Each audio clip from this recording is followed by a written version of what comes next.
നമസ്കാരം. സോഡിയാക് മീഡിയയിലേക്ക് എല്ലാ പ്രേക്ഷകർക്കും സ്വാഗതം. 2026 ഏപ്രിൽ മാസത്തെ പൂരം നക്ഷത്രക്കാരുടെ നക്ഷത്രഫലം ഒന്ന് പരിശോധിച്ച് നോക്കാം. പൂരം നക്ഷത്രക്കാർക്ക് അനുകൂലമായിരിക്കുന്ന കുറേ ഗുണഫലങ്ങൾ അനുഭവിക്കാനായിട്ട് യോഗം ഉണ്ടെങ്കിലും കുറച്ചതനുസരിച്ച് തടസ്സവും കാണുന്നുണ്ട്. എന്തായാലും നല്ല ദൈവാധീനമുണ്ട്.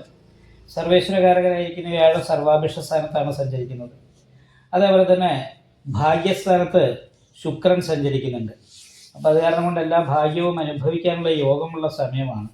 എന്നാൽ അതിനോടൊപ്പം തന്നെ ഭാഗ്യാധിപതി അഷ്ടമത്തിൽ പോയി നിൽക്കുന്നു എന്ന് പറയുന്നൊരു ദോഷമുണ്ട്. അപ്പം 4-ാം ഭാവാധിപതി ഭാഗ്യാധിപത്യം അറിയിച്ചിട്ട് അഷ്ടമത്തിലാണ് ബാധകാധിപതിയായിട്ട് നിൽക്കുന്നതെന്ന് പറയുന്നൊരു അവസ്ഥയുള്ളതുകൊണ്ട് ഭവന സംബന്ധമായിരിക്കുന്ന കുറച്ച് പ്രതിസന്ധികൾ ഉണ്ടാകാനുള്ള സാധ്യതയുണ്ട്.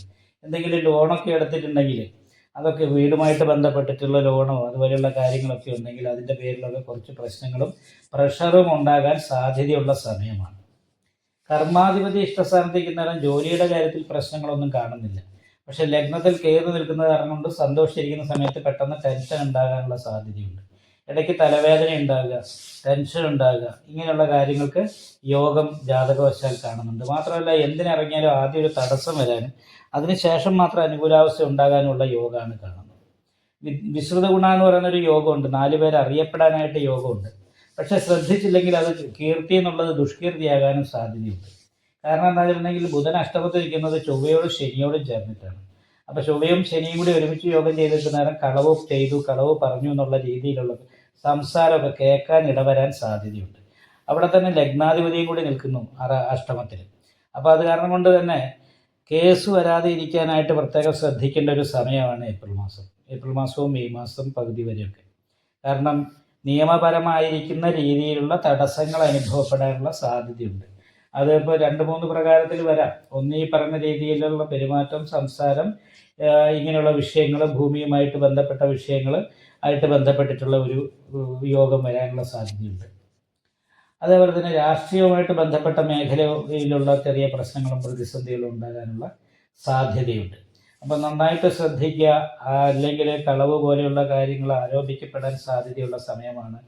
ശ്രദ്ധിച്ച് എല്ലാ കാര്യങ്ങളും ചെയ്യുക. പരമാവധി എന്ത് പ്രശ്നങ്ങൾ വന്നാലും അത് കൂടുതൽ ദോഷപ്രദമാകാനായിട്ട് നിൽക്കാതെ അതിൽ നിന്നും മാറി നിൽക്കാനായിട്ട് പ്രത്യേകം ശ്രമിക്കുക. കാരണം എന്തെങ്കിലും ചെറിയൊരു വിഷയം വന്നിട്ട് പിന്നെ നമ്മൾ അതിൻ്റെ അകത്ത് മസിൽ പിടിച്ച് നിൽക്കുന്ന സമയത്ത് നമുക്ക് തടസ്സങ്ങളൊക്കെ വരാനുള്ള സ്വാഭാവികമായിട്ടും അത് വലിയ പ്രശ്നങ്ങളിലേക്ക് പോകാനുള്ള സാധ്യതയുള്ള സമയമാണ്. കാരണം അഗ്നിമാർദ്ദ യോഗം ചെയ്തിട്ടാണ് ചൊവ്വയും ശനിയും കൂടി ലഗ്നത്തിൻ്റെ നഷ്ടസ്ഥാനത്ത് നിൽക്കുന്നത്. അതിപ്പോൾ അവിടെ കീർത്തി എന്ന് പറയുന്നൊരു യോഗം, 4 പേര് അറിയപ്പെടാനുള്ളൊരു യോഗം ഉണ്ടാവുകയും 3 പാപഗ്രഹങ്ങളോട് ചേർന്നിട്ട് ബുധൻ വരികയും ചെയ്ത കാരണം കൊണ്ട് കീർത്തി എന്നുള്ളത് ദുഷ്കീർത്തി എന്ന് പറയുന്നൊരു അവസ്ഥയിലേക്ക് വരാനുള്ള സാധ്യത കൂടുതലാണ്.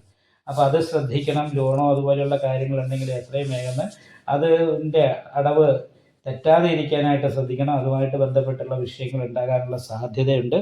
അപ്പോൾ അത് കാരണം കൊണ്ട് വളരെ ശ്രദ്ധിക്കുക. അതിനോടൊപ്പം തന്നെ ശിവക്ഷേത്രത്തിലും യഥാശക്തി വഴിപാട് ചെയ്യണം, ഗണപതി ഹോമം ചെയ്യണം. അതേപോലെ തന്നെ അയ്യപ്പ ക്ഷേത്രത്തിൽ നീരാഞ്ജനം വഴിപാടും ദേവീക്ഷേത്രത്തിലും യഥാശക്തി വഴിപാട് ചെയ്ത് നല്ല രീതിയിലുള്ള പ്രാർത്ഥനയും ആവശ്യമാണ്. ഈ വീഡിയോ ഇഷ്ടപ്പെട്ടാൽ ലൈക്ക് ചെയ്യുക. നിങ്ങളുടെ അഭിപ്രായങ്ങൾ കമൻറ്റ് ചെയ്യാം. ജ്യോതിഷവുമായി ബന്ധപ്പെട്ട കൂടുതൽ കാര്യങ്ങൾ അറിയാൻ ഈ ചാനൽ സബ്സ്ക്രൈബ് ചെയ്യുക. ഞങ്ങളുടെ ഓൺലൈൻ കൺസൾട്ടൻസി നമ്പർ താഴെ ഡിസ്ക്രിപ്ഷൻ ബോക്സിൽ കൊടുത്തിട്ടുണ്ട്. ആവശ്യമുള്ളവർക്ക് കോൺടാക്റ്റ് ചെയ്യാവുന്നതാണ്.